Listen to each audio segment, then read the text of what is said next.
despite what liberals tell you, despite what the immoral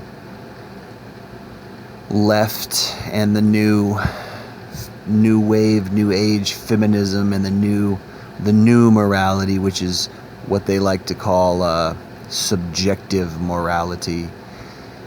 Their argument being morality is subjective, do whatever you want, blah, blah, blah, this do what thou wilt, which is actually a satanic, literally a satanic tenet, literally the number one satanic mantra or tenet or whatever, rule or whatever have you, which is do what thou wilt, Aleister Crowley, meaning do what makes you happy. And then there's this clause, which you barely ever hear about, which is as long as you don't hurt anyone else, when in reality, a lot of it is hurting other people in various ways that, you could get into and go off on tangents about, such as STDs, such as Planned Parenthood, the hypocrisy of the left, the hypocrisy of the insane left, the insanity of these so-called moral people. They're moral without God, when in reality Planned Parenthood murders millions of babies a year. And then you have this argument that they're not actually babies, which is a sick, inhuman argument at its core, to kill human beings just because they're unborn and they don't have any feelings and things like that. That's the same as like saying, oh, well, it doesn't matter if you kill a squirrel because it's just a squirrel. He doesn't reason the same way that humans reason, and these weird caveats, when in reality that's a living being that has a chance at a life, that if you gave it he or she, whatever it would become, a choice whether they wanted to live or not, of course they would say, yes, I want to live, right? What if somebody aborted you? Oh, I wouldn't care because I wouldn't know. And oh, okay, but you'd still rather live. All right, so you're killing something. So this whole immoral movement, and it's really just full of hypocrisy, that says do what you want to do.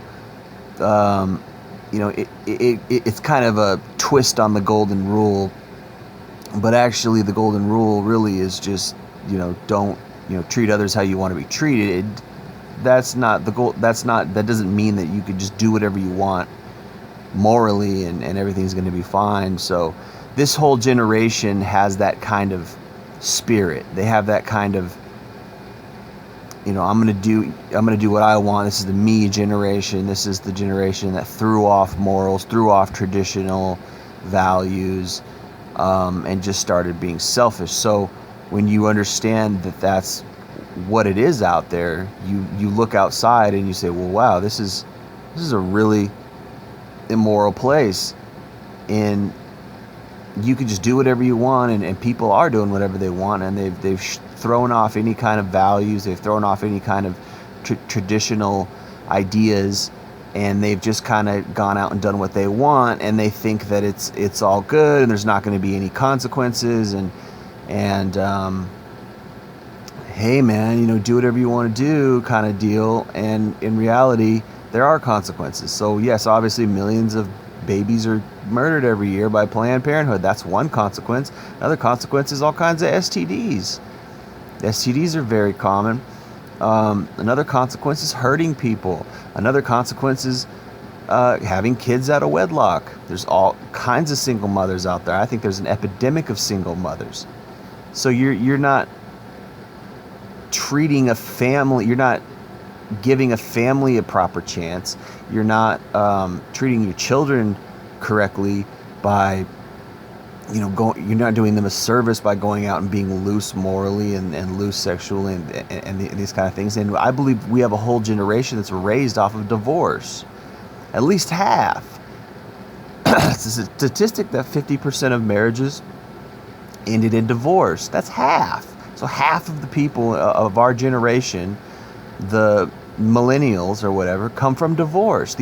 Half of these kids don't know how to have a real relationship with somebody. Half of these kids are growing up not knowing how to have a successful relationship because they don't see it. The family values are not being passed down.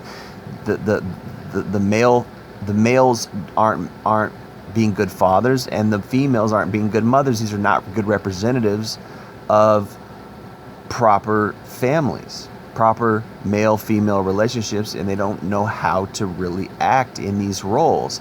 So then what comes in? What takes the place?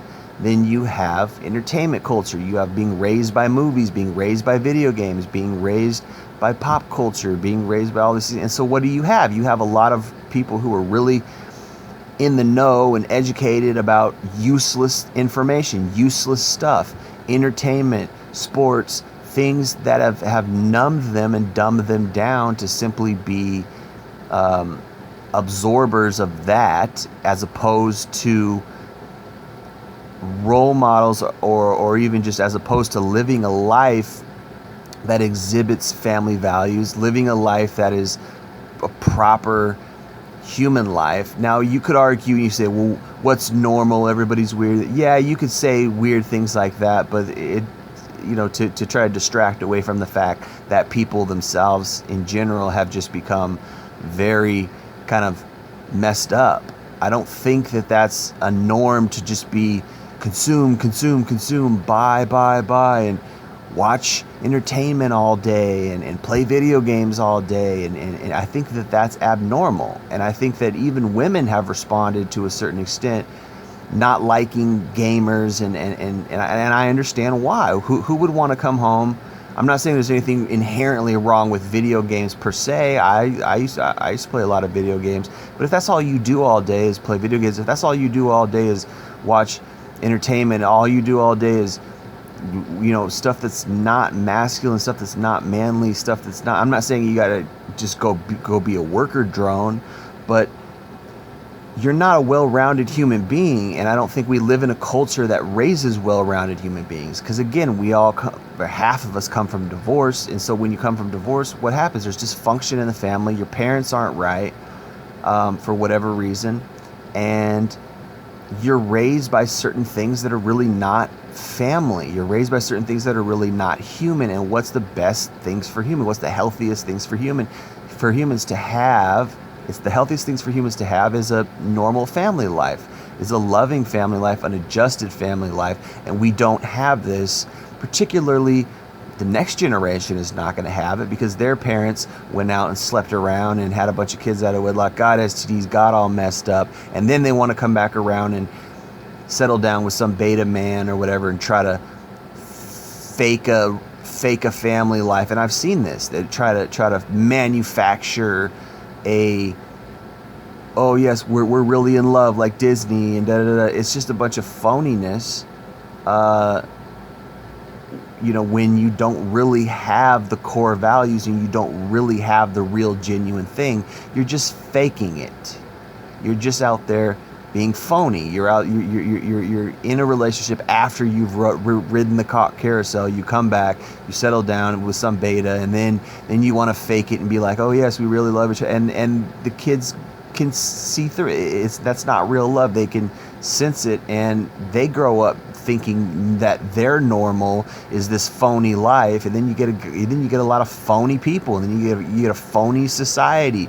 And this is what I see, particularly in these liberal cities.